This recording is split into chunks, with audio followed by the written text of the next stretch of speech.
Hello everyone and welcome to GamingAffect. My name is Steven, aka The Phonograph, and today we are going to be playing Cuphead. Cuphead is a run-and-gun indie game that came out from Studio MDHR in September of 2017. It's been widely known as one of the most difficult games that's currently out there, but also one of the most artistic and creative. So as you can see here, kind of has the open world view, for lack of a better term. And there's three different types of levels that you're gonna have. You're gonna have the boss battles that take place on the ground, you'll have boss battles that take place in the air, and then you'll have the traditional platforming levels.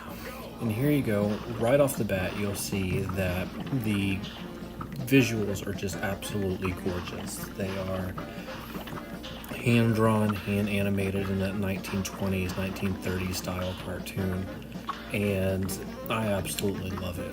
It's very welcoming, it's very warm, and it kind of offsets some of the frustration you're going to have with this game, because it is in fact just incredibly difficult. So that's one thing that I have to go ahead and say about it. Another thing that I absolutely love in this game is the music. The music has been done. It has won awards for the best individual soundtrack, and it just takes place, it's very period. So you kind of have like a sense of nostalgia when you're playing it. It kind of gives you a little bit of those warm fuzzies if you're able to focus on it long enough, because you're constantly running and jumping and shooting and all of that.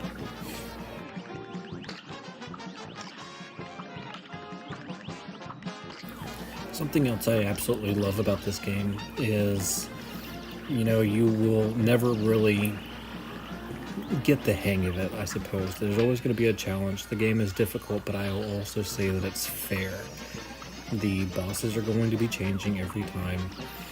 I wouldn't say every time, but what they do, how they go about doing it, it keeps you on your toes. It really works on your reflexes as far as, what to do, and it really works on, I guess it would be short-term memory and problem solving, kind of remembering what to do when the boss does this, that, or the other.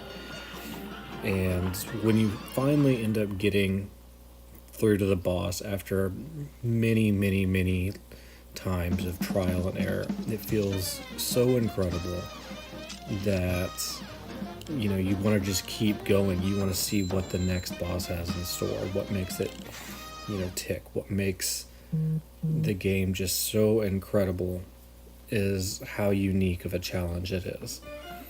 But again, tough but fair, but that toughness kind of balances out there towards the end, and that's what makes you feel the greatest, I suppose.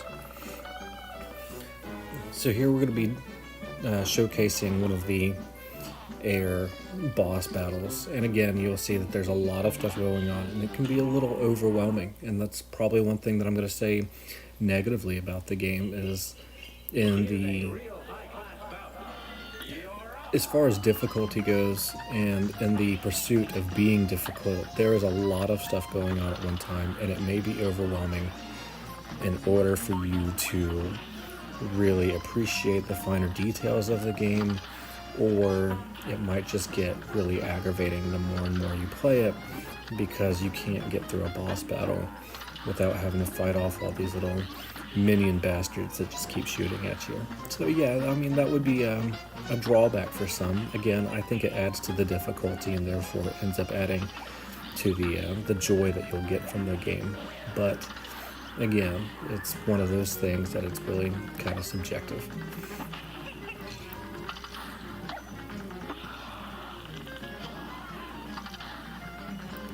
Although you don't really see them much in the gameplay that I have provided, you do have power-ups that will make the game easier based on how your play style is.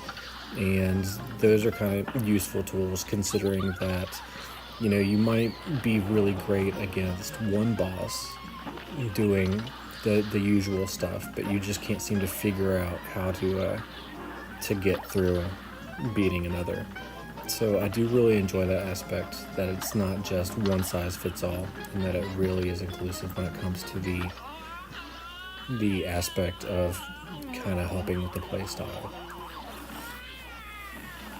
Something else that I'm not really showcasing here today, but it's a really big one for me, is there is a co-op for this for you and one other person to play with you, and it's really exciting to share these kind of games and this kind of difficulty with somebody. And it may get a little frustrating when you're playing with somebody else, because there's already so much going on the screen that by you just adding to it just makes it a little bit more frustrating. But being able to share that with a friend has always been a high point for me when it comes to this game. Unfortunately, it is only couch co-op, so no online. So it looks like you are going to have to socialize with a friend or two in order to partake in that. But a really rewarding experience. Again, pros and cons for that one is just that with everything else that's already going on the screen, adding another player to it may get a little frustrating. So here you're going to see a traditional platforming level, and this is really great in my opinion, because it really kind of breaks up the frustrating boss battles. Although it really doesn't lower the difficulty at all, it is still incredibly difficult. As you will see, I don't really get through most of these with most of my health left. I'm one away.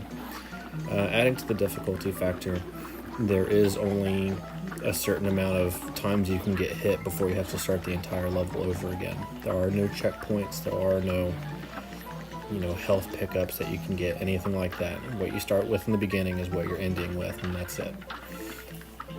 To me, that just adds to the difficulty factor, and it really just adds to the game. It's what really kind of makes it unique in today's day and age as far as gaming goes, and it just kind of adds to that.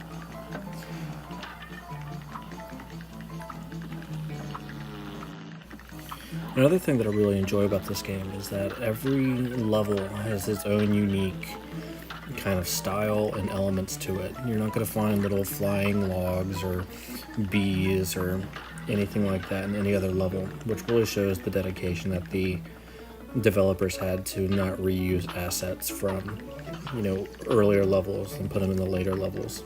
And they really put a lot of detail into how they want the game played, as well as they wanted to show you what the level design is. They were really deliberate in how they created their levels, and they wanted it to be difficult. They wanted it to be challenging, but they also really wanted it to be rewarding, and that's what we have here.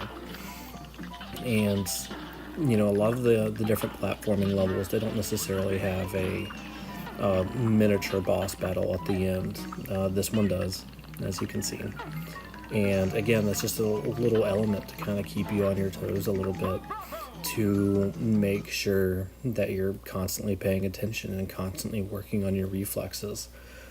And I know for the 3 levels that I posted here that it was just one time run through. Wouldn't say perfect, but did it the first time. And let me just go ahead and reassure you, there was a lot of trial and error that went into each of these individual episodes, and let me just go ahead, or levels, and I will thank clever editing for that.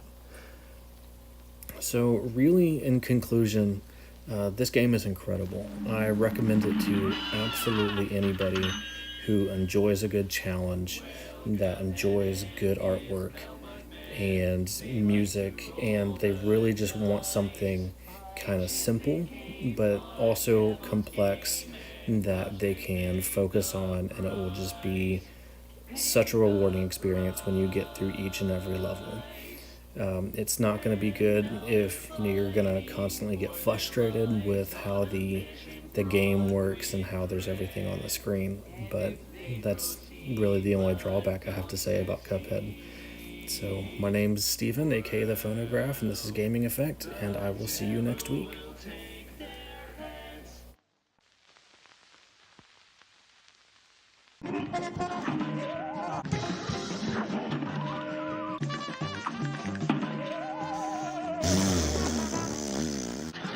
Oh, I hate you.